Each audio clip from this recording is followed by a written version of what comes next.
great being able to, be selected captain, being, a leader of the team. It's definitely something, probably my biggest achievement. It's bigger than any other achievement, I could think of that, I might have in my life or anything like that. It's definitely feels great, being able to, like I said, just lead the team. It's amazing. That's why you came back? Yeah, definitely one of the reasons. Definitely one of the reasons I came back. I was hoping, I was gonna be able to be captain, and I am. And it means a lot. It shows that my consistency. Ever since I got here, people respect that. And it means a lot. Farther up the line there, Chris. Did you call anybody and let them know right after you got selected? Nah, I haven't. I haven't called anyone. Nah, not yet. Okay. And then just talk a little bit about having 6 captains and what that says about this team and the leadership on it. Yeah, it means there's a lot of guys that do the right things. Lead by example, but can be vocal. Because there's a lot of people that can lead by example, but to be that leader, you need to be able to do both. And each of those guys do a very well job at it. Very, very great job. They come in, they put in the work. When someone's wrong, they correct them. They know when to say the right things. They know when to be hard on you. Everything a captain needs, those guys have, and I'm blessed to be able to be with a group of captains, like Chris and Mike and Mikey and Trevor and Zent. Yeah, on the far left there, Aaron. Does the title change your day-to-day about how you go about things? Nah, man.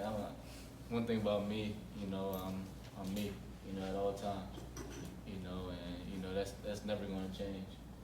I'm not a guy that has ups and downs. It's, you know what you're going to get from me each and every day. I'm not going to start yelling and stuff because I'm captain now. I'm just Blake. Same guy. Out to the middle with Alejandro. Blake, your fall camp is wrapping up soon. You've been recovering from a knee injury. How have you been feeling physically? How has the return of football been? It's been, what I expected. Great. It felt great being back on the field with the guys. And camp's been going very well. I'm just excited to get back out there next Saturday. Face someone else. I haven't hit too much during camp, but I'm excited to hit. Just be out there with the guys, with the fans, back in the big house. It's everything I expected, man. Everything's going as planned, and that's the amazing thing. When I first got injured, I'm like, dang, but now I'm happy I got injured. And a lot of people won't say that, but it taught me things. And gave me a new perspective. Everything going as planned. I'm back and I'm ready. Get you right here, Connor. Yeah, we talked with Max Bredesen earlier this week about you as a leader. You mentioned you're a little bit more on the quiet side, but you shared this story about your dog Savage that you had shared with your team. I'm curious if you can elaborate on that and maybe tell us what you were trying to get. I basically, for me, I definitely lead by example. I only talk when talk's needed. And we got in front of the teams and we were telling each other, what do we want? What are your goals? And for me, I was just basically saying, everyone says they're a dog, and that's cool. Everyone's a dog. Everyone says it nowadays, but there's a difference between a dog and a savage. And back home, I had a South African Boerboel.